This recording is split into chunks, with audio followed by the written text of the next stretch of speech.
Welcome back. Welcome to the latest episode of Music Therapy and Motivation. I'm your host, Gino Black. Today I'm sitting down with Darryl Hurs. He's the founder of DIT Community and he works with Indie Week. I believe he's the founder of Indie Week as well. He'll correct me if I'm wrong.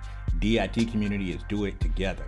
It's an online community and platform built by Daryl that allows musicians to get together, collaborate, share ideas. It's Do It Together, DIT. Allows you to work with other music professionals, find resources, find collaborations, connections, and networking. Daryl is a wealth of information. He's helped found and build a lot of different companies. Specifically, Indie Week and DIT is what he's working on right now. I'm happy to sit down with him. So let's get into this episode. And by the way, today's episode is brought to you by none other than Retired Rockstar. Live loud, stay legendary. Get your gear at retiredrockstarbrand.com. Let's get into it. Music therapy and motivation. Man, I do want to thank you in advance for doing this, man. From the first time that I got on that first call with you, it was just very, very refreshing to have someone not stingy with information and sharing that information. And just through that, I've met a dozen people that I've talked to privately.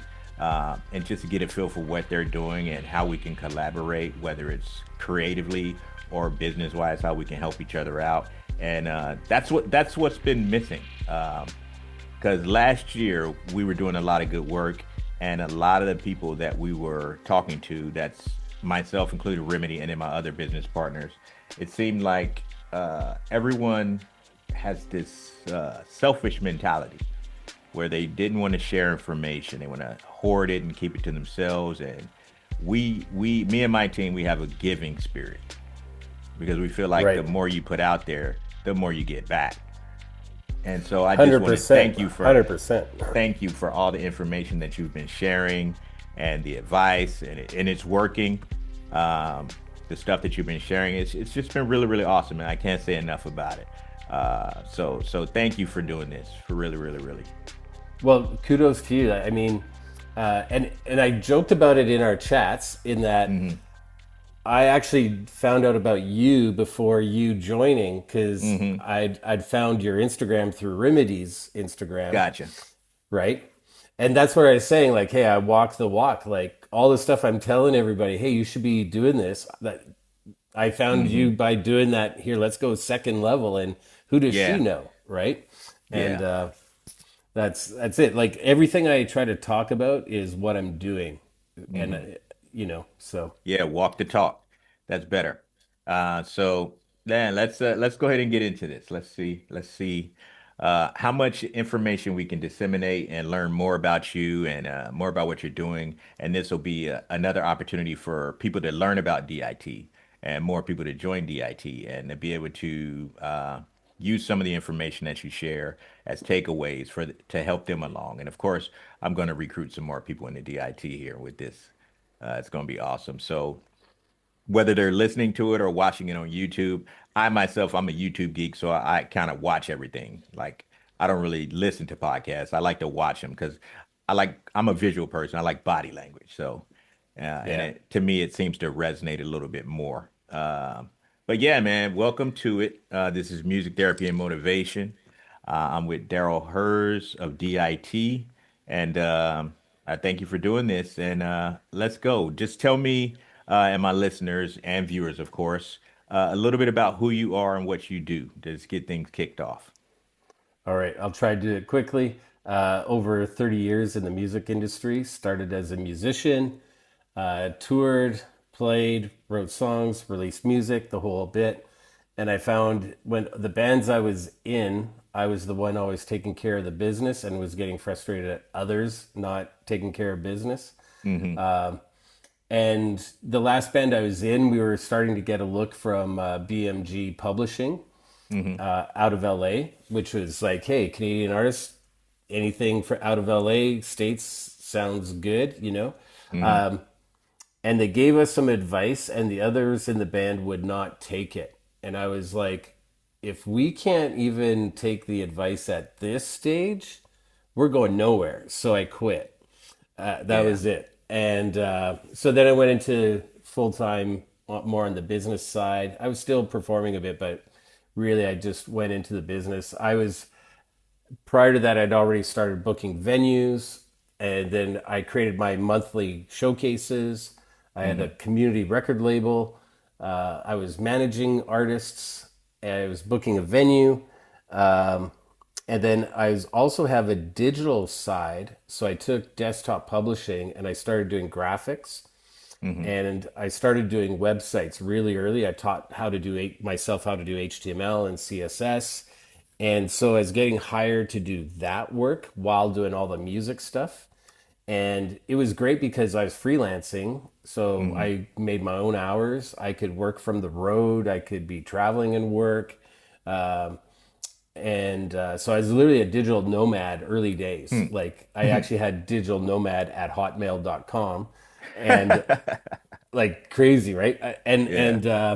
Through that, Live Nation became a client for 8 years. Okay. And when I was at Live Nation, well, again, they were a client. I branded the company. I launched VIPnation.com.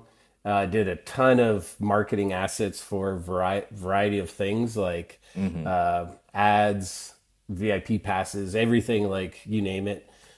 So I learned a lot on the marketing and the branding side because that's all I did for 8 years with Live Nation. Hmm. And that was such a great experience. And by booking a venue, I learned about booking bands. Hmm. Prior experience to everything, I worked at HMV, so I learned about selling music and how that works. So I've kind of had a whole wheelhouse of everything. And I also was a teacher for 25 years on the side as well. So teaching all the digital stuff. Okay. And so I've been a multitasker and I've always been, how do I automate this so I could do more Hmm. faster? So I've always been involved in that side of things. And early 2000s, I started Indie Week, and that's a festival and conference. And by last year before COVID, we were showcasing 240 bands from 30 countries in 24 venues. Hmm. And we had ran Indie Week before in Ireland and UK. So I've done a lot of export as well. And Gotcha. I can't name how many conferences and festivals I've been a speaker at and all that kind of stuff.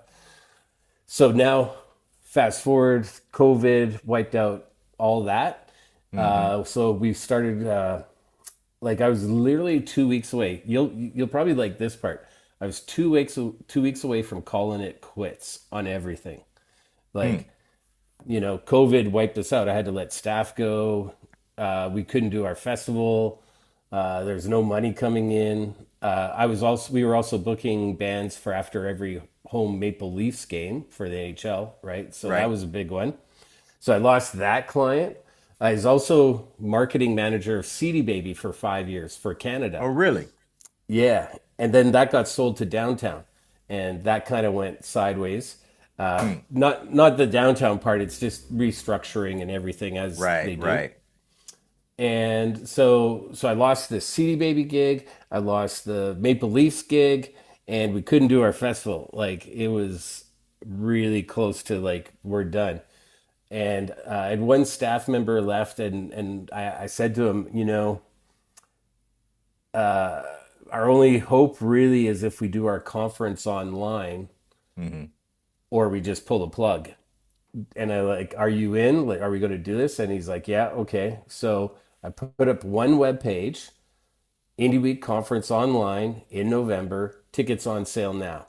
No Hmm. sponsors, no speakers, no funding, not even knowing how to do. Zoom was just starting, right? Right. Right. And so the strategy was okay, we have no idea what's happening, but we need to tell people about it. So I started a weekly webinar. And I figured if I have guests like yourself and we talk on Hmm. the webinar, we promote the webinar, and at every webinar, I talk about Indie Weeks coming in the fall. So that Gotcha. was get people to the webinar and tell Right. them. Hmm. And it worked. Uh, and then I was like, we need to raise money. So then I was like, well, let's do a mentorship series on how to be export ready the month before. and we'll get sponsors for that. And I'll Hmm. throw in the conference for free. So like, they get two things for sponsorship value. And that worked. Okay. So we got sponsors for that. And while we're marketing the mentorship, we're saying, and there's a conference the month after. So it Mm. worked. Um, so then we started other online conferences because we knew 12 months it would be too long to wait. So we Hmm. did Screen by Screen, Music Pro Summit, Indie 101. So every quarter we were running a conference online. And that turned into, well, it's really hard to get people back. So it's like, hey, come to this. And then they go away. And we're like, hey, come back to the next thing. And they go Hmm. away. So why don't we build a community? And they stay. So it's called DIT, which stands for Do It Together. And Love during that. COVID, yeah, you know what? Like during COVID, we were like all isolated, and everyone's like, I'm Hmm. by myself. And a lot of people, a lot of artists are also saying, hey, I'm doing everything by myself. I'm a promoter, I'm a booker, accountant, da da da. And I Mm. was like, well, wouldn't it be easier if we did it together? So that's where Right. DIT came about. And the other part is, have you heard the term DIY artist? Yes. Yes. Yeah. So I sat and I thought, that's the worst thing to tell somebody in this business. Go do this Hmm. yourself. Like literally go be your accountant, your promoter, your manager, your booking agent yourself, right? And also, don't we always say to everybody, it's who you know, Yep. Yep. right? So why are we telling everybody do it by themselves when we should do this together? Hence DIT. That's a great philosophy, man. I never even thought about it that way. I know a guy, he runs a podcast and he refers to his subscribers as DIYers. But I never even thought about it that way. That's a brilliant way to turn that around to Yeah, it's the change, worst reframe business. the thought process. Yeah, yeah, it makes Well, sense when you say it like that. I never even thought about it that way. It does. well, we're the thing. This is the thing, right? And a lot of what I do is the opposite of what we're told, and opposite of what, like the business, for instance. They're like, "Oh, be a DIY artist," stuff, right? Hmm. DIY meant you weren't on a label. That's really Right. what it came down to. And the thing is, as record labels stop developing artists, they want to see an artist develop themselves. And so, excuse me, often we call this now artist services or label Hmm. services Label at services. times, Yeah. right? And it's like, yeah, so all these artists are doing this themselves. We see a lot of mental health issues happening as a result of that. And Right. I'm like, why are we telling people you got to do it this way, right? And it's almost trained people on a certain mindset which is not favorable to success. Do Right. this yourself. And I think we were kind of talking even before where, hey, I'm not sharing my info with you. Hey, Hmm. I'm not going to help you out. And I'm Right. like, the best thing you can do is help someone. Hmm. And my whole business. So when I first took desktop publishing, it was 1997. I'm old, so 1997. I took Photoshop, Illustrator, Quark, and I learned how to do graphics. The web Hmm. wasn't a thing yet, I and I've remember been, Cork. yeah, Quark, right? Hmm. I've been self-employed ever since. And the thing is, I never look for work, and it's always a referral. Hmm. And I get that referral off of I've helped someone before. Hmm. And and the thing that I try to tell people, and I used to teach like how to be a freelancer and how to build business and all that, Right. where if you help someone and they go off, and if an opportunity comes and they can't do that, they're going to refer it to someone. Right. And in a lot of cases, they might go, hey, that person helped me. I'm going to refer it back to them. Right. And so if you help 10 people, you potentially have 10 sales agents out there that hear of opportunities that you don't hear of. And it may Right. trickle down and come your way, Yeah. right? Yeah. And in any case, the other positive is there may be a time where you do need help. And you might go, Hmm. okay, out of these 10 people that I've helped, who has the resources that I need assistance in right now? I'm going to call Right. on them, right? And so you're also creating a circle where people pick up the phone when you call. Hmm. So, so That's good stuff. And that's kind of how I operate too. Like we do marketing and branding. And I too, I have a degree in design, and a degree in, digital marketing. And that's kind of how I work too.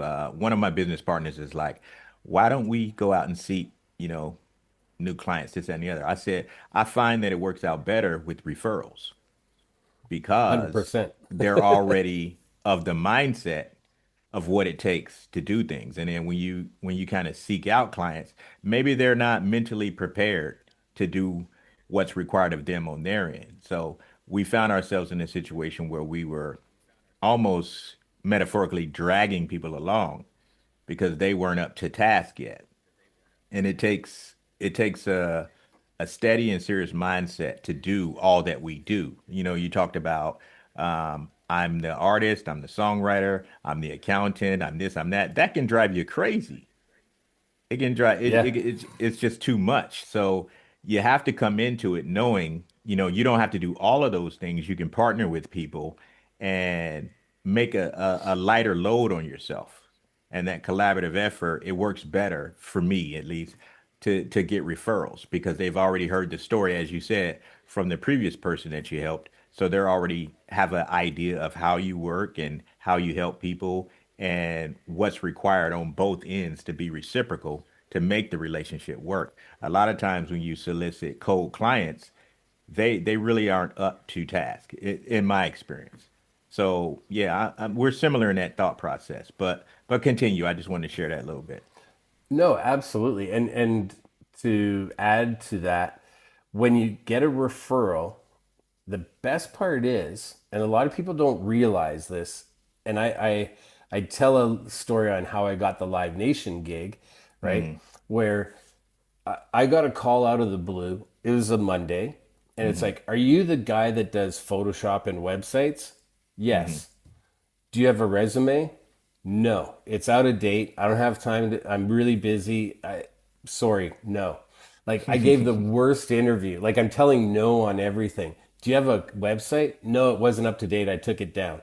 Do you have any files you could send us? No, my computer's full because I'm so busy. I have to archive everything. Right. So they're like, so you have nothing? No, yeah, I've got nothing. And they're like, but you could do this. Yes, 100%. Now, the thing is, they've never met me. We're on the phone. They don't even see Mm-hmm. me, but they believe the person that gave the referral, which is one of the best friends and their best friends, and also somebody they've Mm-hmm. worked with over the years. So they were Right. kind of like if Patrick says Daryl can do this stuff, he could do it. Not because I said I could do it. It's because Right. Right. Patrick said. Because there's proof. What do they call that? What do they call that? Proof of something. I can't think of it right now. My mind's drawing a blank. But you have that proof of, I can't think of what it's called. Uh, well, Well, never I mind. just think, yeah, I just think it's the fact that they've built a relationship of Hmm. trust. I don't. I'm the new guy. They don't Hmm. even know what I do, right? But they trust the friend that they called. Yeah. And if I'm the name that they said, they're trusting it, right? Yeah. And hey, that turned into an 8-year gig. And like I said, branding the entire company. Like it was really weird because it hit me when I travel a fair bit, right? Hmm.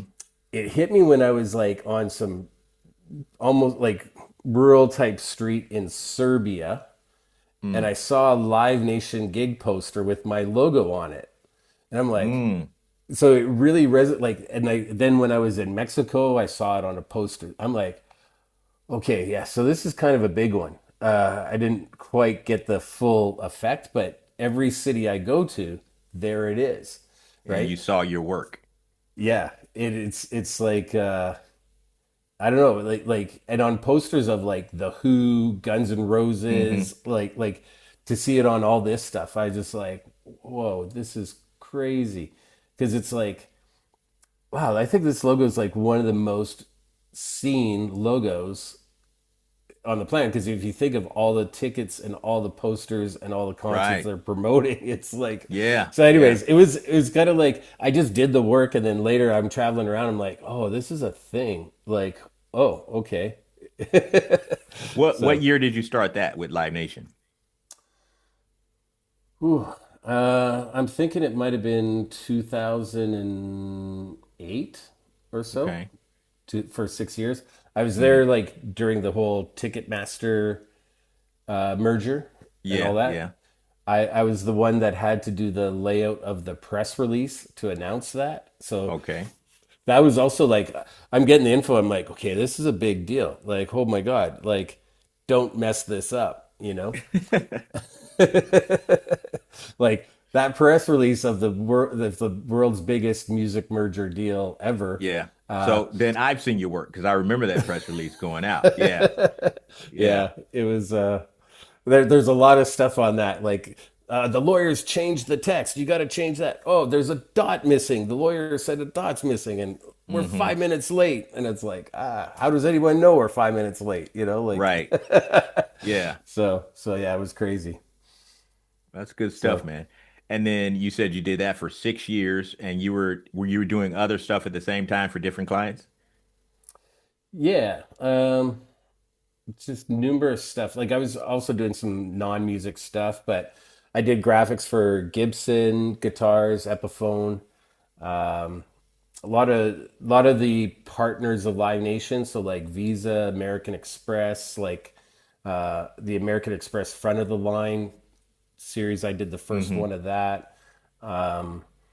When before Ticketmaster, Live Nation was working on trying to launch their own online ticket wicket, so we Hmm. were developing that kind of stuff. So yeah, it was literally it was crazy because like Live Nation is so big that Hmm. I'd get work from LA, from Houston, from New York, from Boston. It just sort of funneled, right? And a lot of times what's funny is like they don't know others have sent work in. So a lot of times it'd be like five jobs all in at the same time from different Okay. offices, and I'll do now. Like Gotcha. Gotcha. like I'll do yesterday, you know? So a lot learned a lot on, okay, this needs to be done in 15 minutes, and I'm going to do it in the way it needs to be done so it's done in 15 minutes. Hmm. And I think a lot of times we overthink things, and something that could be done in 15 minutes ends up being 3 hours. Right. So Right. so it really taught me a lot of, I have no time to think this. It needs to be red. I'm making it red. It needs to have a photo. I'll put a photo in. Which one? That one. I'm moving on. Next, right? Hmm. Uh, and yeah, just as like churning stuff out, like had to go super quick. Like I got one call. I was just finishing teaching, and I got a call from my business partner at the time. He's like, "Hey, did you see the email?" Yeah, I just was seeing it. I'm on my way home. He's like, "Cool, you could do this." Yeah. I was like, "When can you get it done?" I'm like, "Well, when's it due?" And he said, "Well, when are you home?" In 5 minutes. He's like, "Okay, it's due then." So so it was a lot of just again get the job done. And I learned a lot too working with a client that big. They don't really care about like the little details. They just want to Hmm. see the final product, the final The result. result. Yeah. They don't care the steps you took. They don't care if you chose three colors and then picked this one. They don't care about any of that stuff. They just want it done. Yeah. And so that really instilled a lot in me, and that's kind of how I work a lot of the times. And a lot of people Mm. are like, how do you juggle all this stuff? Well, just do it. Like, Yeah. just do Don't it. think, just do. Yeah. Because you've already got the skill set. It's just a matter of doing it. And how do you deal with time management? Uh, it's right now. So just so you know, like I'm in a hotel room in Thailand. So I see you switch rooms since we last spoke. yeah, I'm on the top floor now. Okay. It's it's a little interesting while I'm traveling. Like I'm in two time zones all the time right now. So Hmm. late nights, early mornings, Right. afternoons. Um, but what I try to do is think of routines. Hmm. And when you do routines, it becomes second nature. You think less. Yeah. So it's like putting shoes on when you go outside. No, you don't even think about it. And Hmm. if you could do routines, and then you kind of go, okay, this is my admin routine, Fridays. Hmm. This is my graphics routine, Sundays. This is my reach out and try to get in touch with people, Hmm. Mondays, and follow ups, Thursdays. It allows you to kind of say no to things throughout the week and go, no, not right now. I'll be doing that on Sunday. No, not Hmm. right now. I'm going to be doing that on Friday. So, Right. what tech has done is it's fragmented all of us. Like, I'll be talking to somebody and they'll be like, oh, hold it. Just got a message. Okay, what were we talking about? It's like all of a sudden there's this Yeah. gap, right? And I call it the Men in Black pen. Have you seen the movie Men in Black? Yeah. Sheesh, Yeah.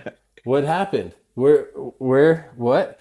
Right? Yeah. And it's so funny because oh, there's an email coming. I better get to that. And I'm like, why do you have to do that right now?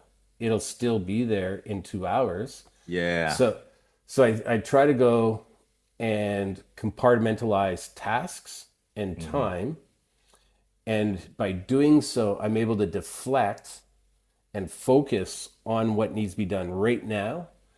And in my head, I go, okay, that's there, but I know I'm doing it on Thursday, so I'm Hmm. okay.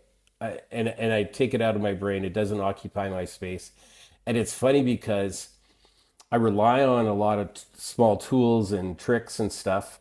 And some Hmm. people ask me questions like, "Hey, so who do you have playing on this venue on this night?" And I'll be like, I don't know, but it's in my calendar, and I'll be looking at it on da da da. Like I Right. literally don't remember a lot of stuff now because I know it's somewhere.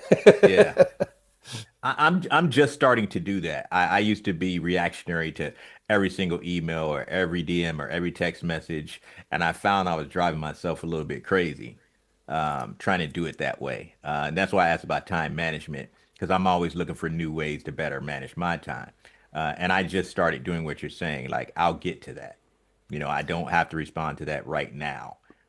Yeah, And I started structuring my schedule as a routine. Like these days I do content, these days I do graphics, these days I do marketing, these days I take meetings, et cetera, et cetera. And it's worked out better for my own sanity. yeah, And it was hard for me to get there because I'm a go, go, go type of guy. But at the end of the day, like you said earlier, I just want the result. The how and the why, that's already in me. I have the training for it. I have the experience with it. So now it's just managing it so I can stay centered and balanced mentally, to handle everything and be more effective that way. And it's working out for me, but I'm always looking for additional tips on doing it better. yeah. It's a very tough thing because people won't let you. Like Right, right. I like it drives me crazy. There's okay, so here's two pet peeves of mine. Hmm. It drives me absolutely bonkers. I get an email and I'm like, cool, I'll look at that later. But then they DM me on LinkedIn, hey, I sent you an email. And I'm like, Hmm. well, you know it's in my inbox. Why do you have to send me a text message or a DM to tell me something's in my inbox? Hmm. Like now you're distracting me on LinkedIn when now it's Yeah. crazy, right?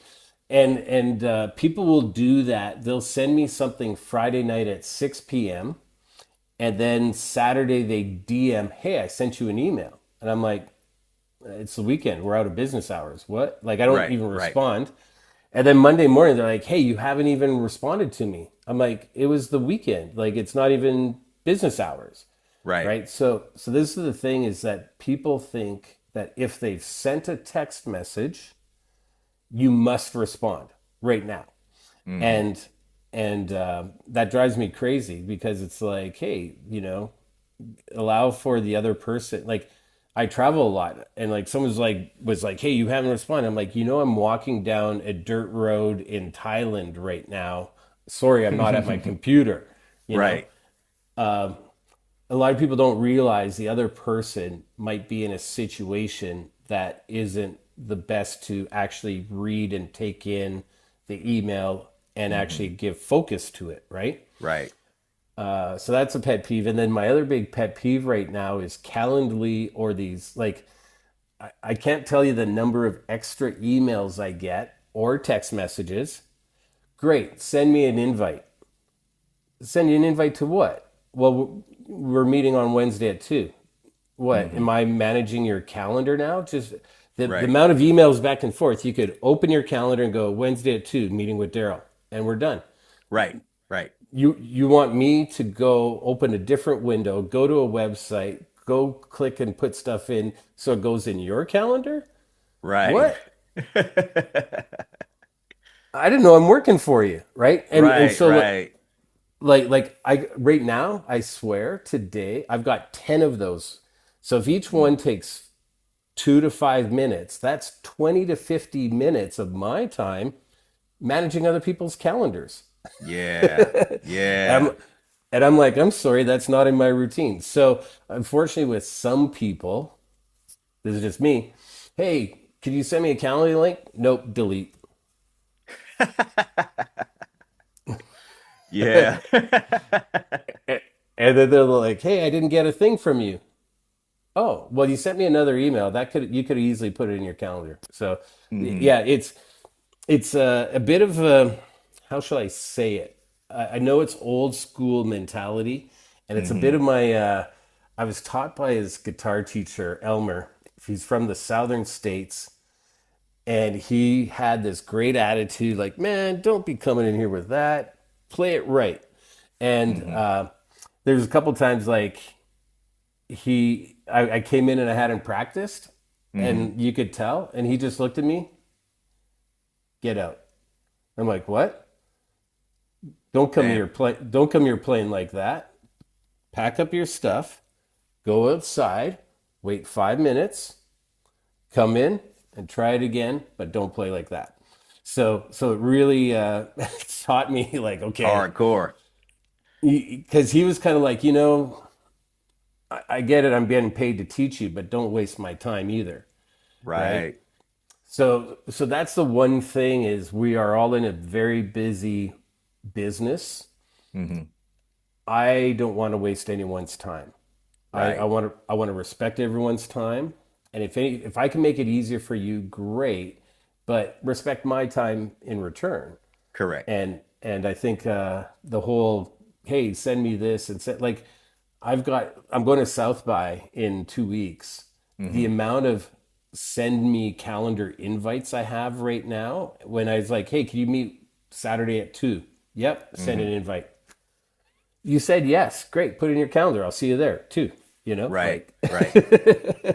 maybe I'm a little bit too much on this, but it is No, driving no, me I crazy. get it So, because you want to make the best use of your time.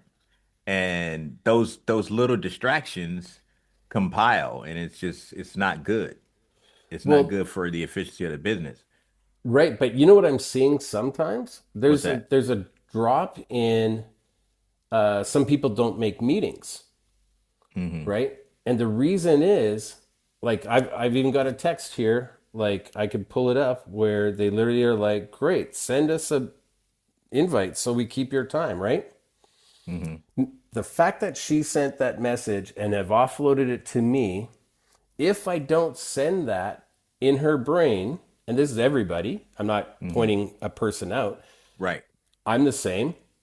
Oh, wow, I didn't even know we had a meeting. Did we have a Mm. meeting today? I didn't even know. Was it in my calendar? I don't know. So we're losing control of actual conscious thought, and I'd rather keep that in for me too. Oh, Right. if I say Wednesday at 2, I will be there. So Right. it's a different mindset, and I feel that's part of the success side is like, hey, I'm gonna be on time. I'm gonna do Mhm. this, right? But anyways, I'm belaboring it a lot, but those are my two big things right now. No, And that's good it's stuff, man, because that's even a takeaway from people who haven't gotten to that place yet. People that are kind of over inundated with distractions, because that's what they are. It's a distraction, and it's not the best use of your time. And that's the place that I'm working towards getting to. Everything that I do has to be the best use of my time. yeah. And you Like know you what said. you know No, what? go ahead, go ahead. Sorry to interrupt though. You'll save time, and you'll be able to go to the beach more. You'll be able to go to the pool more. You know exactly. Yeah, like I got myself on such a routine that some days, if my routine is thrown off, I almost kind of lose it. Like, hey, you're Oh, messing up my routine here, man, and we got to have a conversation. Like, you can't do that. So I'm right there with you in terms of the okay, send me an invite. I've had that happen. Maybe not as often as you have, but I've had that happen. Like, no, we just agreed on the time. I'm going to honor that time. And unless like this, of course, I'm going to send you an invite to a Zoom meeting because we need to be in the same place at the same time. But if it's like yeah. catching somebody for a cup of coffee or catching somebody for a dinner meeting, whatever, yeah, we agreed, I'll be there unless, some emergency happens. But you do get those people that want to drag you into their distractions. Well, it's And I, just my main thing is like if you sent an email, that's the same amount of time as you putting in your own calendar. right, Like exactly. it's the same amount of time, right? Hmm. And it's like I said, it's offloading.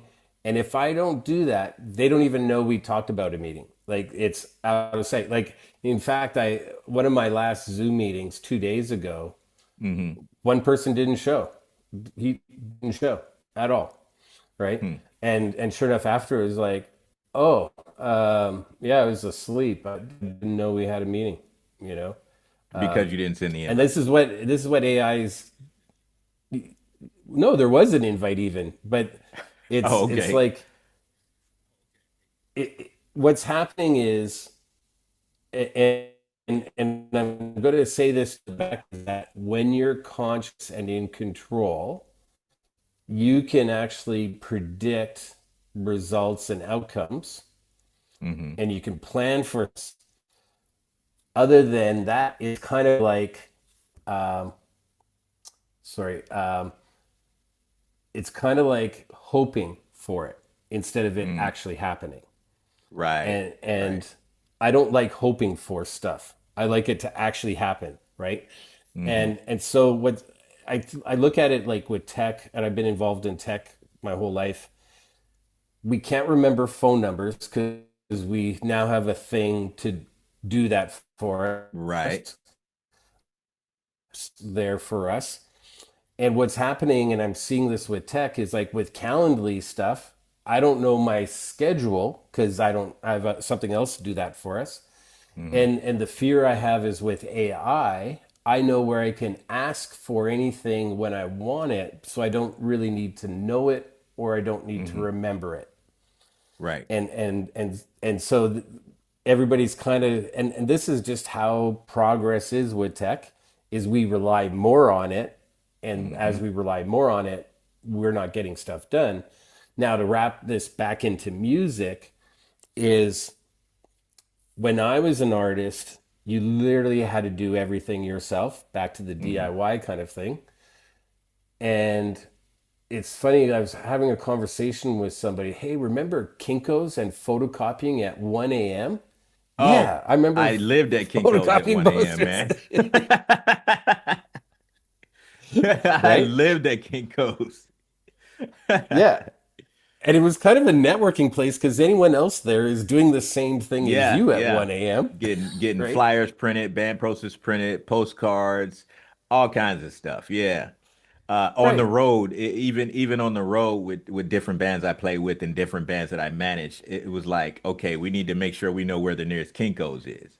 We promote this Yeah. show when we get to that town. So you're right. You ran into other musicians, you ran into other music professionals doing the same thing as you, and you were able to make some good contacts just being at Kinko's in the middle of the night. Yeah. And then Yeah. going out postering, walking around blocks, Uh-huh. taping stuff up and gluing it. It's a mess. Taping, staple gun, Yeah, but there's to something poles. about it. Yeah, but there's something about actually physically doing the stuff. Hmm. And now it's like, well, I posted it on Facebook. And I'm like, Right. that's it? That's it? And they're thinking the digital side will do the work. Well, it's Right. there.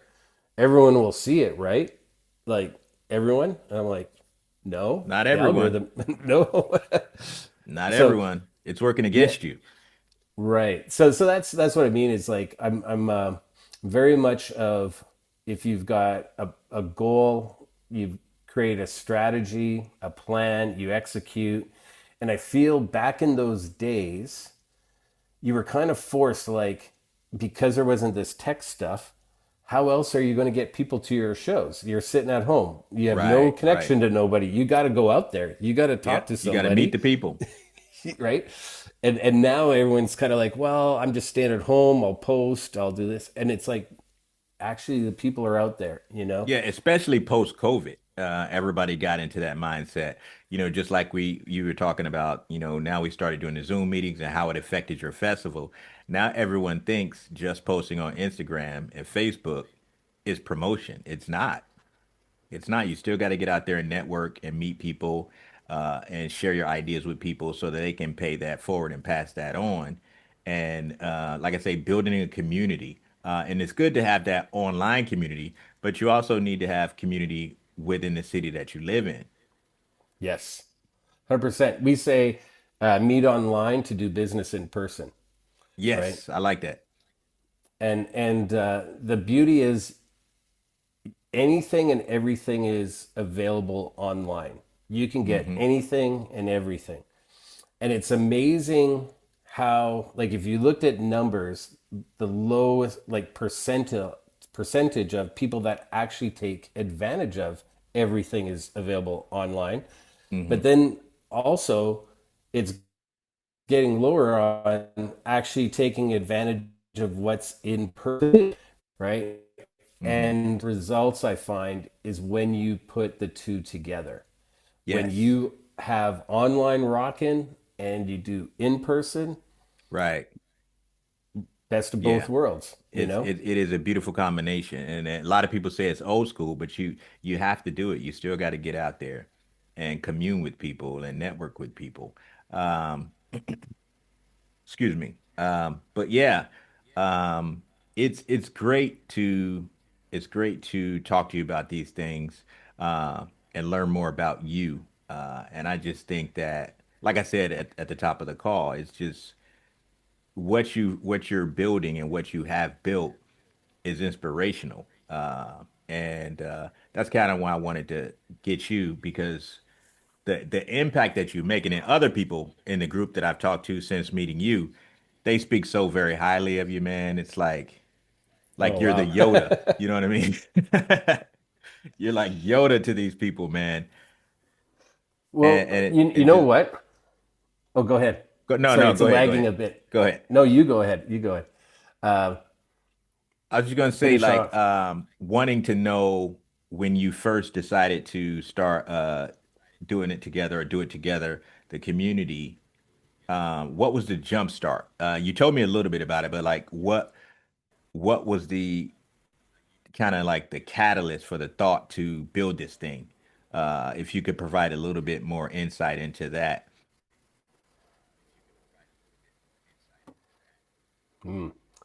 Wow, Ben, now you're going deep. So there's more that to it than what's on the surface, right? Hmm. So how shall I say it? With the festival, I gotta say it is a really low point. I mean, you work on a festival for almost 20 years, and overnight you lose it all, Mm, right? Like gone. We can't do it. yeah. And and the thing is, I was like, okay, well, if we start up in Toronto again, half the venues are closed. Hmm. So we can't do what we used to do, even if we Right. said it, right? And the hotel rates are higher. Uber rates are higher. Everything is expensive, and it's like, so I was really looking at it and like, okay, so out of my control, Hmm. the value of what we've built is half. If half the venues are gone, we have half the bands. Hmm. And so sponsorship value, half. Grants Hmm. and funding, half. Ticket sales, half. Just out of my control, our revenue is wiped out. We can't Hmm. even break even at that level then, right? So the truth of the matter is, and I really do these talks about the power of people and knowing people, right? Hmm. Tim Berners-Lee, uh, he was the author of these coding books, and somebody asked him about the next wave of the web, and he said, well, the value is in the people. And when you build a platform that has a database that people contribute to it, Hmm. that's where the value is. And if you think of, like, I took that and I said, oh, so you mean like YouTube? Like people upload videos and there's value Hmm. in YouTube? And then you think of like Facebook, people upload content and say things, and there's value in that. And Instagram and all the social platforms, people upload and there's value. Hmm. So I took that and I said, well, if we create a platform and people join and they stay, we're actually create value and no one can take the away from us. Right. So power of connection, the power of education, the power of collaboration. Imagine being a musician. Like I said, like, man, I wish I was a musician right now.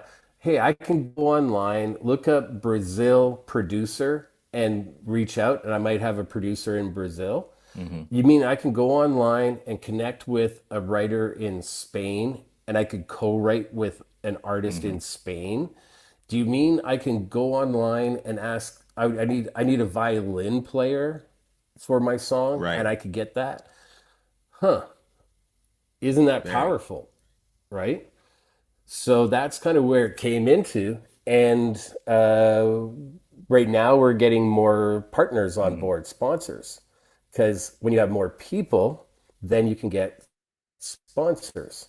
Right. So, and it's funny, like talking to people, and like we started this literally, it's all coming up as memories of South by. It's 3 years ago at South by Sure. that we kind of did a, and the amount of people go, huh, so it's Facebook? Yeah, it's kind of like Facebook, but it's music. Everybody's in music. So it's kind of like LinkedIn, Facebook. And we do Hmm. webinars. So it's kind of like Facebook, LinkedIn, and Zoom. And those webinars are recorded and we can post it. So it's kind of like Facebook, LinkedIn, Zoom, and YouTube all in Hmm. one, but it's all for music. It's just music. Gotcha. And I got to say, it's funny. Like our company's based in Canada, right? And so I'll get Hmm. questions like, "So it's just for Canadians?" And I'm like, "Well, it's on this thing called the internet, and it's global, and like Right. so anyone can join." Yeah, it's on the internet, and yeah, you just sign up. It's kind of like Facebook. I always say it's Yeah. like Facebook, and I'll be like, "Do you have Facebook?" Yeah. Well, it's like that. Sign up. You have a profile. Post stuff, but it's music. So that's literally what it is. And it's a kind of thing that we're building actually something much stronger than in-person festival. But Hmm. here's our dynamic. We have the platform online. We do education, connection, collaboration, support. We have a festival, so it could lead to showcasing and a conference in person. Hmm. And we bring in buyers from other festivals, and it's actually showcasing, and you actually might get booked somewhere else. So it leads to music export. So, for instance, off of our last festival, we've got four artists playing in Brazil at different festivals. Okay. One festival has 20 to 22,000 people, another has 85 to 95,000 people. We've got four artists playing at Summerfest in Milwaukee, which is considered the world's biggest. Mm-hmm. Headliners like Post Malone, Ed Sheeran, Jelly Roll. So we've got four artists there. We're talking two artists possibly for South Africa. Just Mm-hmm. got an artist booked in Taiwan, uh, a really good offer in Taiwan.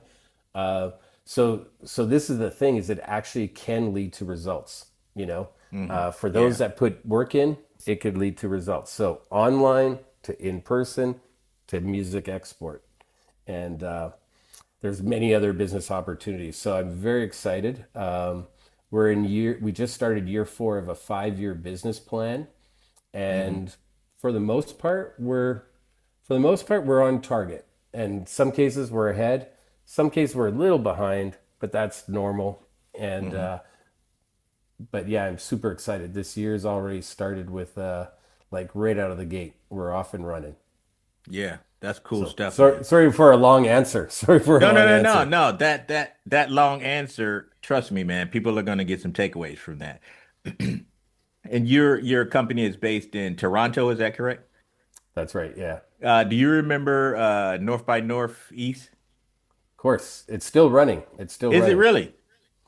Yeah. So they too kind of went away for a little bit. It was kind of, well, not necessarily went away, but it really went down from what it was. Hmm. And then there was another festival called Canadian Music Week, Hmm. and Canadian Music Week's been sold and is now called Departure, and it's different. So there's kind of this gap, and like we're not running Indie Week in Toronto, like we haven't been, right? Hmm. So they saw that as an opportunity, and now they've really rose up. So yeah, they're doing great. But yeah, we all kind of have I didn't our know they ups restarted. and downs. Me and the Yeah. band I was working with at the time attended in I believe it was '07 or '08. And we performed Okay. up there at a few venues. But after I think, or maybe I just stopped paying attention after 2010, I didn't hear much about it anymore because South by had become just this Well, juggernaut. You know what I yeah. mean? And I attended South by in 2012 as a performance artist, me and the band I was working with.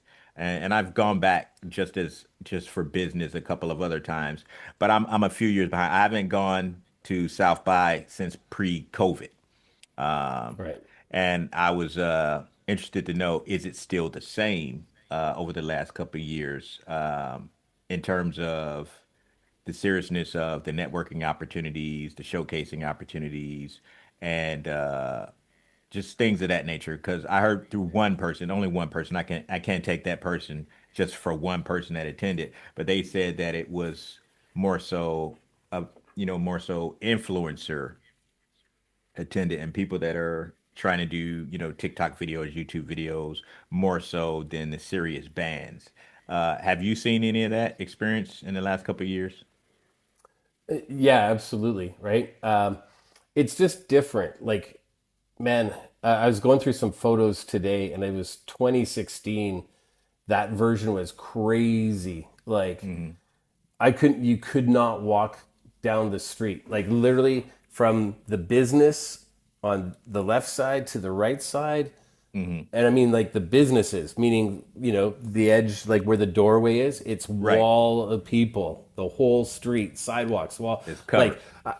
covered. Like I'm trying to walk and I'm literally like this, and there's someone's face right here, and I'm like, I'm trying to Man. get there, and they're like, I'm trying to get there, and it's like and you're just doing that the whole street. And there's fires. There was like my photo has like a big bonfire in the middle of the street. Wow. There's people on stilts. There was blow up animals. It was fireworks. There's fire breathing, bands on roofs, bands in the corners, bands in alleyways. It was bonkers. Mm. And that year, Death from Above got back together. My friends were working it like front of house and Hmm. tour managing, and there was almost a near riot. Like whoever put them in a park, The fence came down really quickly, so there was a kind Mm. of a riot. And then right after that, someone drove down the street in a car and hurt people. So Wow. it was Oh, I getting, it was, remember seeing that on the news. yeah, Yeah. so it's getting ridiculous, right? So they changed some bylaws to calm it down. Like Hmm. that time, there was big artists in small bars, and you didn't know who's going to be where. So Right. you can't do that anymore. So they've lost like a lot of that celeb sightings. They don't even show Mhm. up anymore. They don't Yeah. even, they're not even there anymore, right? And you can walk the street easy. You could get in most venues easy. Back then there was lineups and all that stuff. So Hmm. so it has lessened a bit on purpose. And but I gotta say, like this year, I'm finding 50-50 people are attending. Hmm. And also, a big format change is there used to be kind of like, okay, here's the film week, and it Hmm. crossovers into the tech week. And then after all that was music. Like it's like two and a Right. half, 3 weeks before, right? Yeah. Now they've pushed it together and it's more overlapping. Hmm. And so music is in a weird spot. Like I think it's from Wednesday to Thursday or something. Hmm. And I'm talking to people and it's sounding like they're going Friday to Monday. So I don't know who's going to be there for the last few days. Hmm. So it's different every year. And they were reaching out to me. They sent some emails that they're doing some sort of pop-up market that they've never done before. So I think it's like as a brand, you could buy a table or a Hmm. booth or things like that. And I'll be totally honest. I usually never get a pass. I never go to any conference stuff. You could find all the mixers online and Hmm. RSVP. Some you need a badge for, most you don't. But I just like right now I'm booking all my meetings and I go for the Hmm. meetings. Right. And and so That here's was my my next question. Your intention when you go. Yeah, that was my next yeah. question. Yeah, so here's the tip on how to do meetings at conferences, right?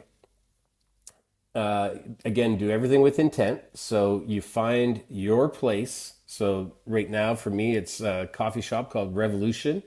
It's Hmm. straight up from the from the conference. So I know it's close. Hmm. And I literally book 10 o'clock, 10:30, 11, 11:30, 12, 12:30, 1. And so when I reach out to somebody, I'll literally be look at my calendar. I go, "Are you available Thursday, 11 o'clock at Revolution Coffee?" Hmm. So it's easy for them to say yes or no. But I've now put it into here's the place and this is the time. So Hmm. I'm making it easy for them to say yes. And if not, I just look at my calendar and I look at my next opening or next day. And this is what I learned early, couple my first few times at South by. If you don't do that, you've got to meet somebody at Six and Bravos, and then you got to meet somebody on River Street, and then you got to Right. meet somebody over here, and you miss them all because you're late, Correct. right? Yeah. So I'm more like I'll sit here and just Take them in. you're my That's 10, that you're my reminds me of like 10:30, Hollywood you're my meetings, man. 11. Like that's like Hollywood meetings. I'll be at Earth Cafe from 10 a.m. to 6 p.m. and I just stack them up every 30 minutes. That's what that reminds me of. But that's the most efficient and effective way to do it. And that goes Yeah, into what we were talking about time management and efficiency. I like that. I like that a lot. yeah, because the first couple times I kept missing my meetings, right? Um, and then you also have to leave space because you discover things. So I kind of try to wrap up my meetings around 1 Hmm. because mixers will be happening, and you kind of go, "Oh, there's a SoCan mixer. I didn't know that. Yeah, it's Right. happening right now. Okay, I can go." So Hmm. that's the other thing is be flexible for the random stuff as well. And then truthfully, at night, it's hanging with people, building relationships. I go Hmm. wherever they go or wherever they say is a happening spot. Right. That's, oh, everyone there? Great. I want to be to everyone, I don't want to be left out. So, Yeah. um, Yeah. and, and in this kind of business, when people see you at all the right things, they Hmm. start going, "Hey, you're plugged in. You get it because Right. I see you at all the right things." So Right. that's it. But yeah, my South by, I'm right now booking all my meetings. That's what I've been doing today, Hmm. and RSVPing to mixers. All the mixers you can find online. You could literally go on Twitter, and there's so many accounts like South by Southwest RSVP, South by Southwest Hmm. VIP, South by Southwest parties, and they're just posting them one after another. Right. And the RSVPs are right there, so it's easy to find. Good stuff. Good stuff. Now, in addition to DIT, are you working with any other clients now on the graphic side of things, or any of the other stuff that you do? Not on the graphics. I'm holding off on all that freelance stuff because I've Hmm. got so much to do. I'm in line to do a whole new Indie Week site. It got hacked, so Mm. it was really a headache. So it points to whatever we have going. So screen by screen was our late event, so it points to screen by screen. Then it's going to point until I do a new website. So I got to do a new one. I got to do some branding. We're about to start a whole new webinar series with Musiversal. Hmm. That's going to be great. So I got to do all the branding and graphics on that. Yeah, no, I've like I was teaching until last year and I quit that. My focus is DIT. My focus is When you were DIT and our festival, when you were teaching, what did you teach? how to do websites and Photoshop Oh, and okay, okay, okay. You did mention that yeah. before. Yeah, yeah. And And then even before I taught like event management, artist management, how to freelance. Um, and I often do talks on like just mindset stuff, like just, yes.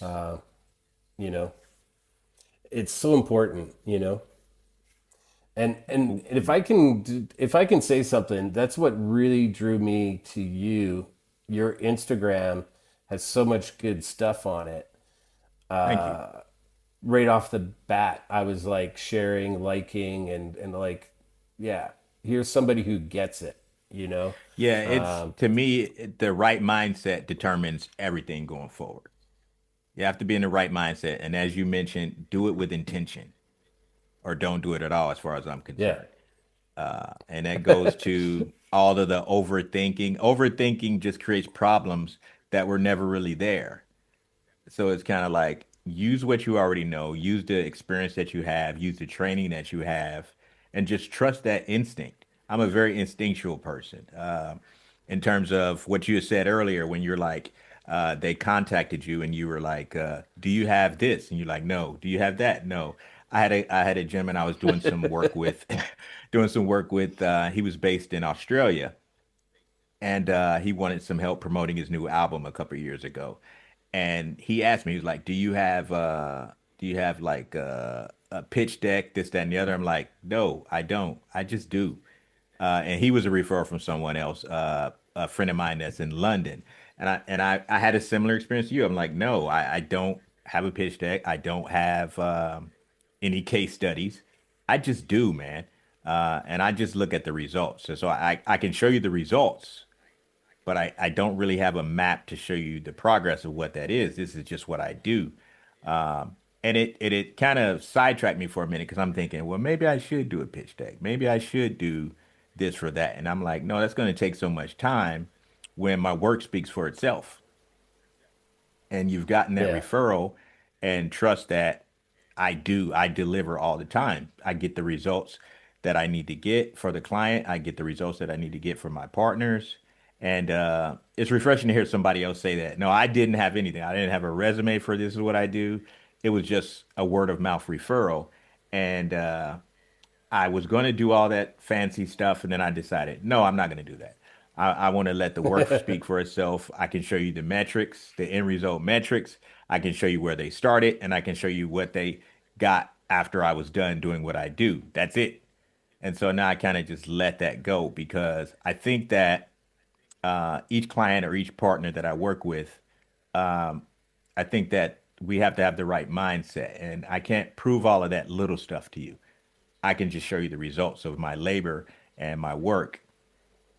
And we went on ahead and still did it, but it was a challenge for me to overcome that. Well, I need to see a case study, and I need to see this, and I need to see that. And I'm like, well, I'm not going to do all that. You got the referral, you seen my work, you seen the results, so we're gonna play or not, you know. And that's just kind of how I do things, man, very instinctually, because I've got so many years in this business. I got 30 years in this business of being independent. I've turned down bad deals. I've negotiated deals, and I just kind of put all of my experience together. And like recently, starting a podcast a year and a half ago, it's just I'm imparting my wisdom and my thought processes and my mindset within these conversations that we have on the pod. And it encourages other people to share their story more, which is what we're doing today, of course. And it started to grow because my mindset in the podcast feeds the music that I release.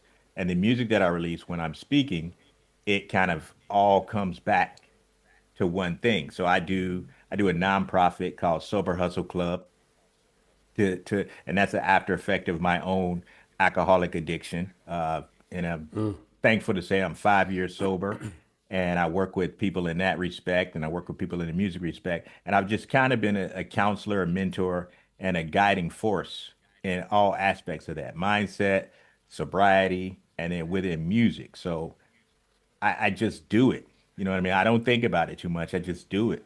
And it's working better out for me now than me being a selfish bastard back in the day. Like, because I used to be one of those people we talked about. I'm not sharing anything with you, man. I worked too hard for this. I read too many books. I've attended too many classes. This is my information. And now I'm like, no, it's Yeah. it's free for all because to be helpful is a better position. It makes me happier to be helpful and work with people and impart some of my wisdom. And of course, me showing my vulnerability of things that I've struggled with helps people open up more and share their stuff. And once I have a better understanding of the people that I work with, I'm able to help them better. You know what I mean? Oh, for sure. Yeah. Making connections is so important, but like actually connecting. Um, it's funny. I was going to say about the pitch deck thing. It's funny you mentioned that because Hmm. it's something that I learned with Live Nation too. Is like we Hmm. had to do decks fair bit, right? And what I've learned is just human behavior is they want to see something. Hmm.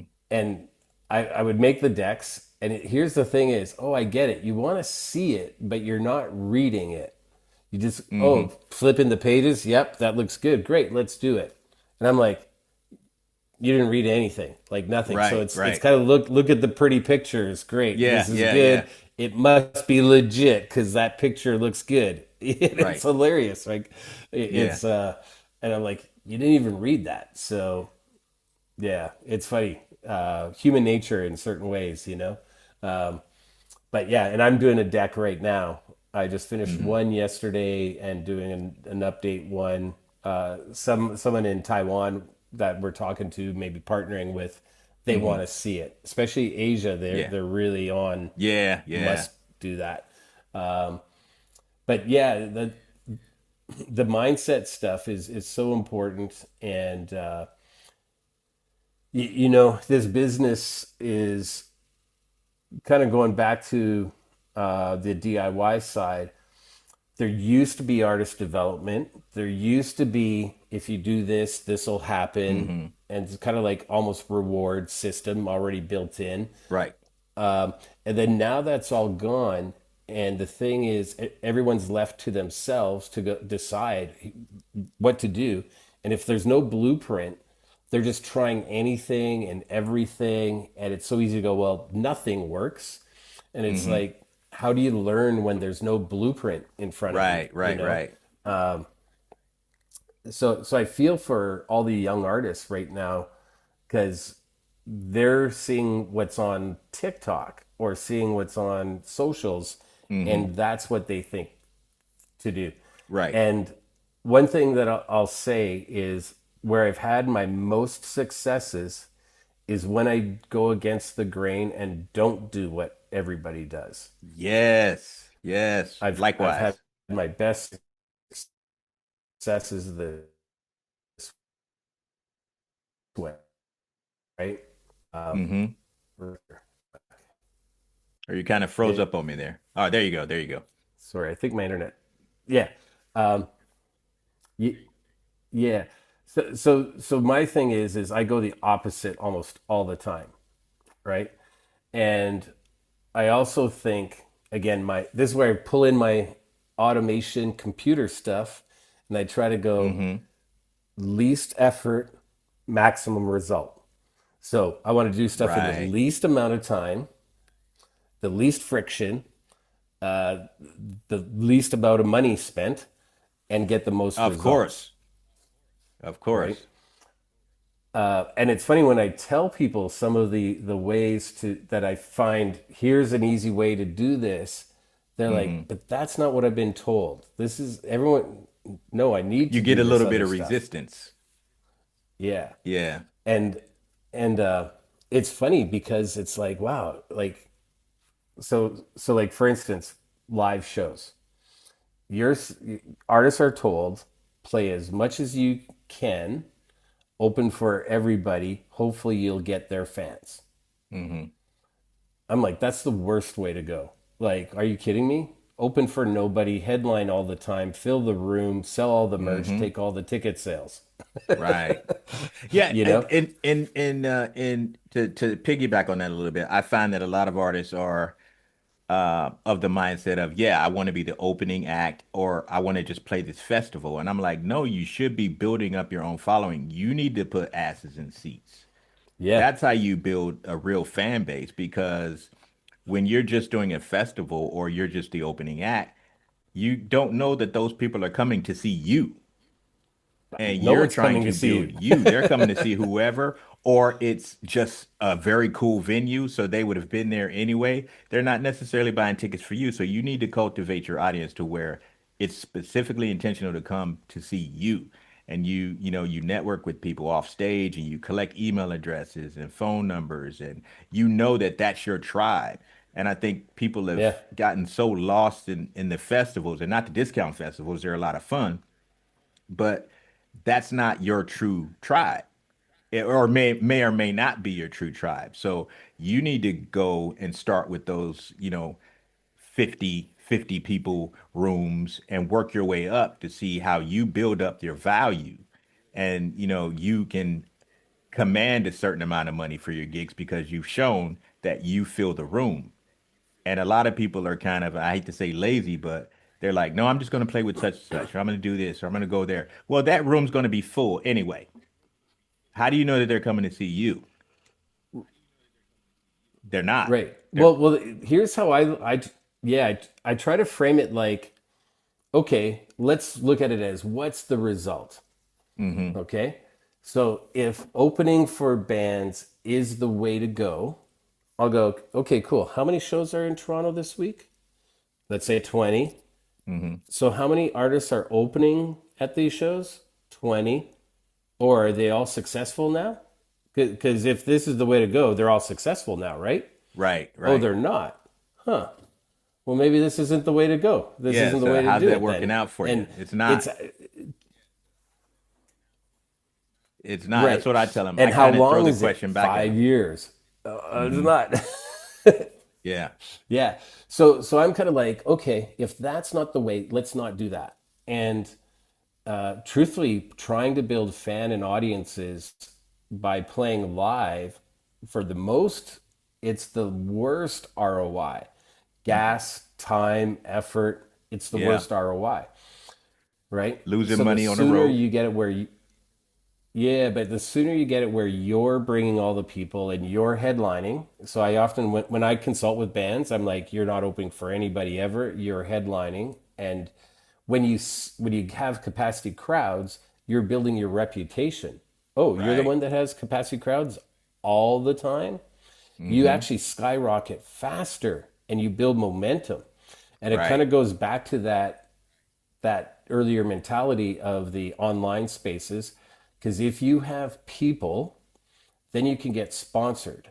And I Hmm. would much rather have one phone call that equals $5,000 instead of worrying about a $10 ticket, Right. right? Right. So that's where I go. Let's get there faster and let's go after sponsors, and then you get money happening, and then it all rolls, right? Um, and and the thing about the live show stuff or anything, I've got a whole process and system. I'm Hmm. like, talk to four people a day. And they're like, what do you mean? In an hour, 1 hour a day, talk to four people. Well, what do I say? Well, something that makes sense to a person. Talk to them like people and Hmm. talk to four people a day. And it's funny because I built this system, God, it must have been 14 years ago, Hmm. or even earlier, 20 years ago, working with bands. I was managing 8 bands at a time. And it's like, if you talk to four people, and it's with socials, it's like, let's say you're going to play a venue called the Cameron House. Well, Hmm. Cameron House has an Instagram account, and there's a poster advertising a show. And on that poster is four artists. Everybody who has liked that knows what the Cameron House is, knows Hmm. what this type of artist is, and they could be your fans too. So Right. you've already got an in. You've already got like, hey, these are the right Hmm. people to talk to, and it's online, and there's that message button. Hit it, and Yeah. all you have to do is talk to them about them first. Like, hey, I just saw that you like this poster. Are you going to the show? I think this one band's really cool. What do you think?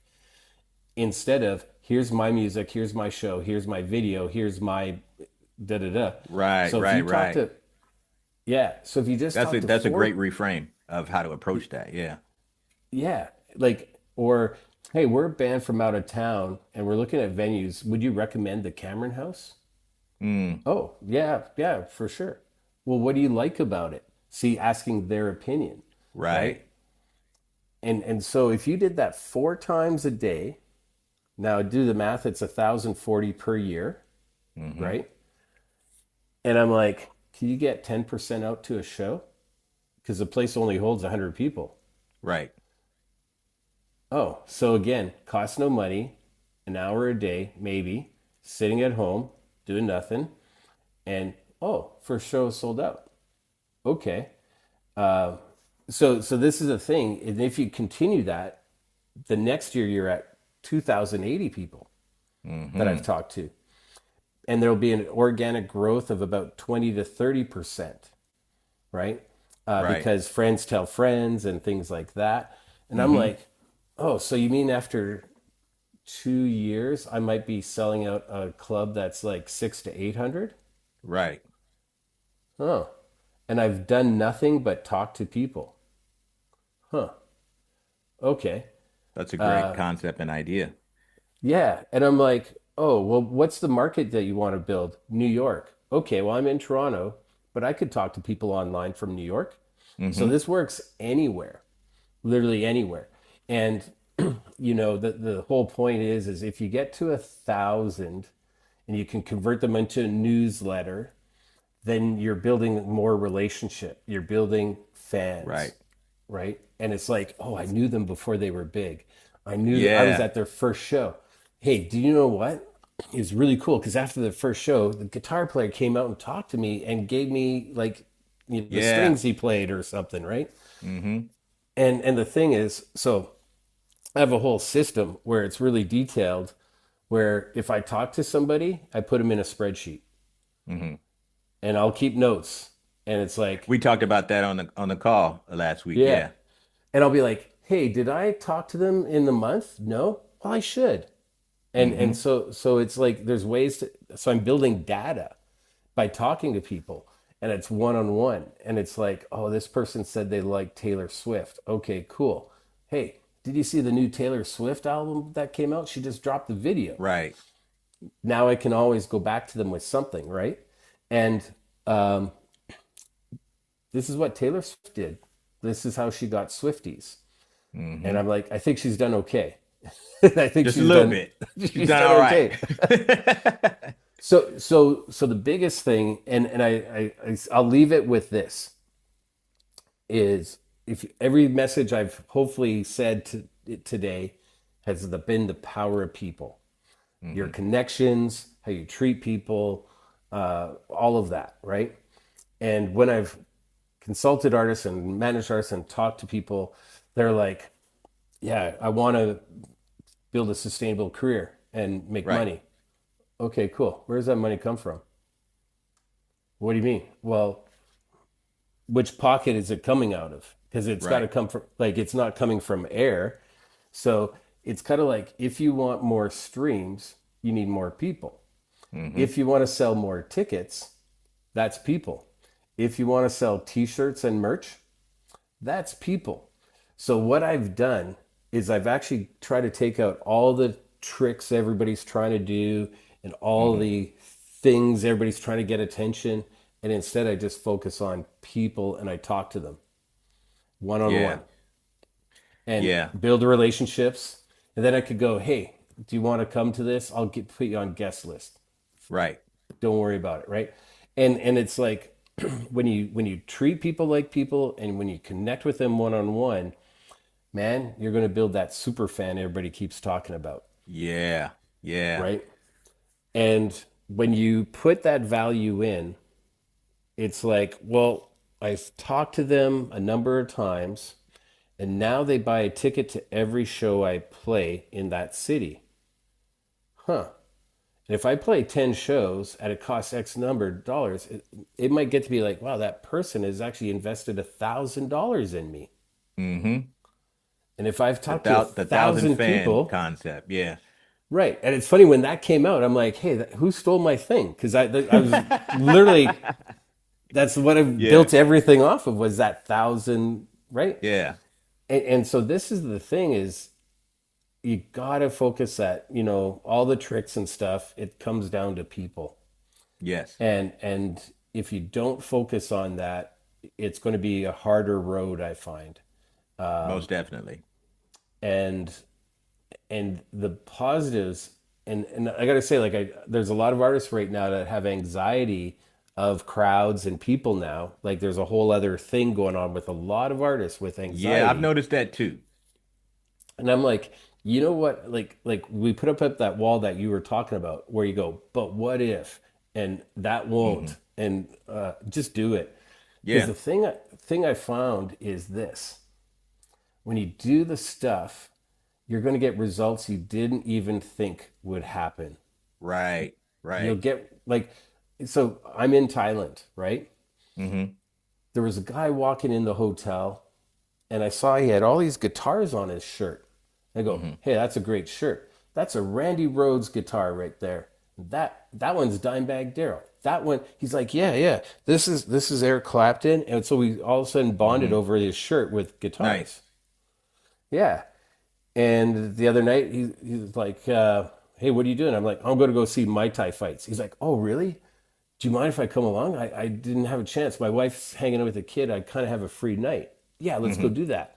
So now it's like, he sent me these movies that I should watch, and he's like, he lives in Germany. Reaper Hmm. Bonds in Germany. He's like, hey man, if you're in my hood, I'll show you around, all that kind of Right. stuff. And you learn this as a traveler, that, Hmm. like, I'm out here by myself. If I meet people, I get to do cool stuff that I didn't Yeah. know. Yeah.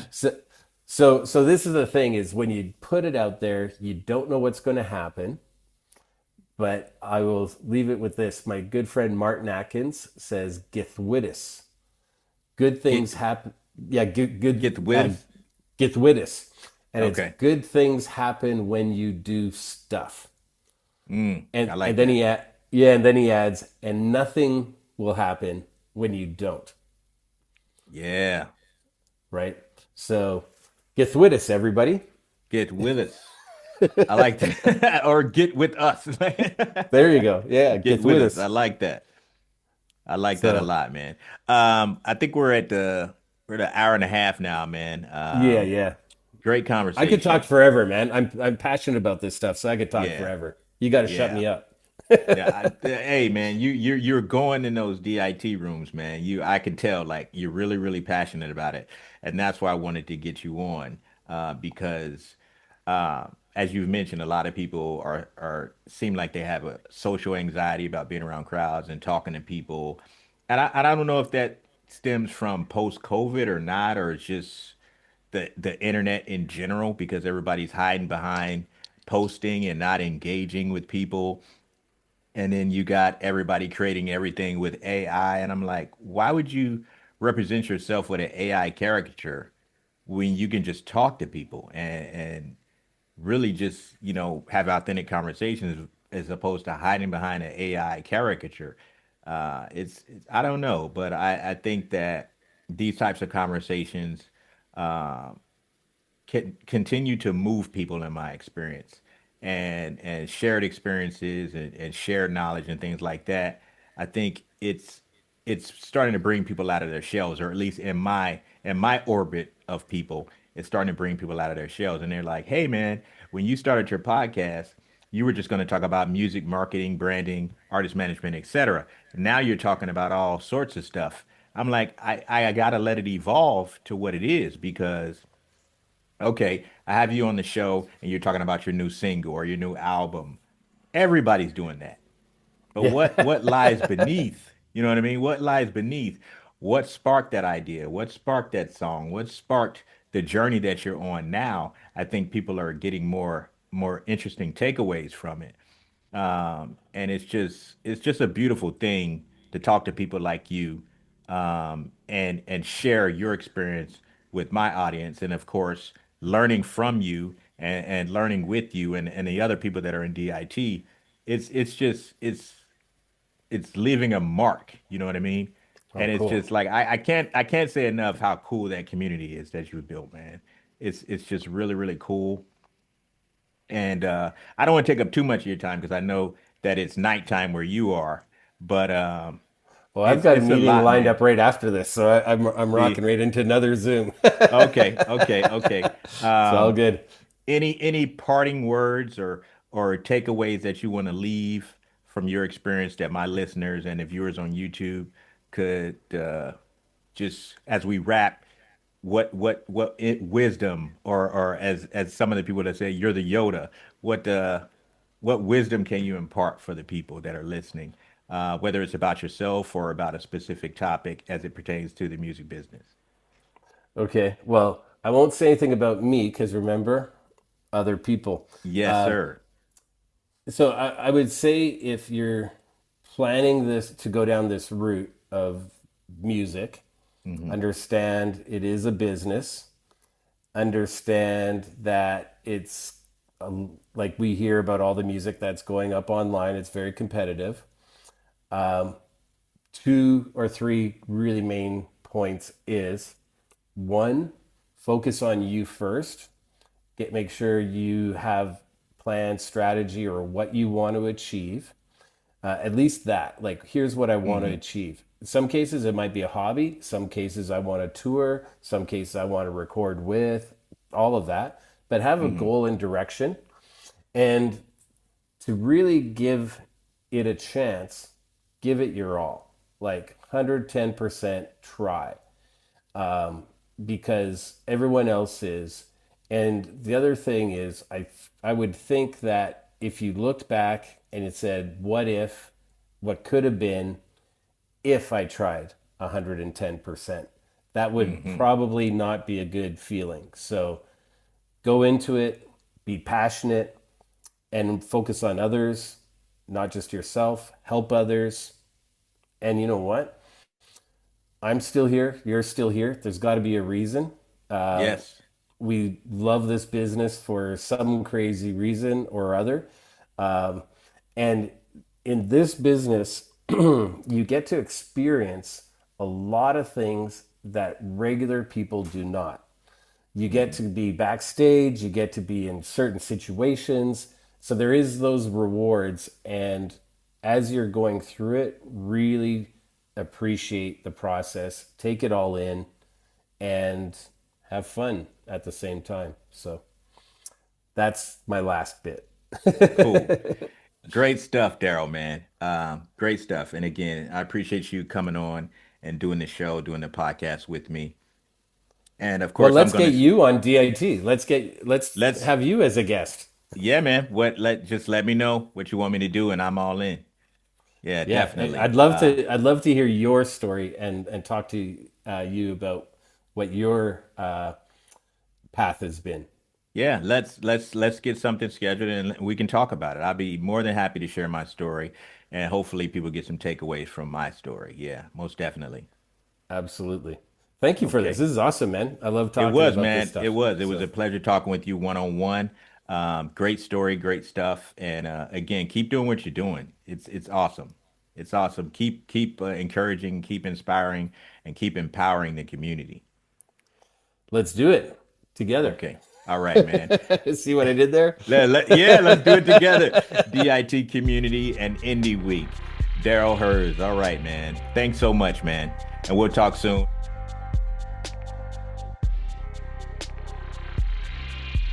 Yo, if you enjoyed this episode, you got to check out this next video. Also, don't forget to like, subscribe, and hit the notification bell. You'll be the first to get all the new content, all the new motivational content, all the new music, and all the behind-the-scenes footage. You'll be the first to know what's going on. This is Music Therapy and Motivation. I'm your host, Gino Black. I want you to get activated, and I hope you stay motivated. Peace.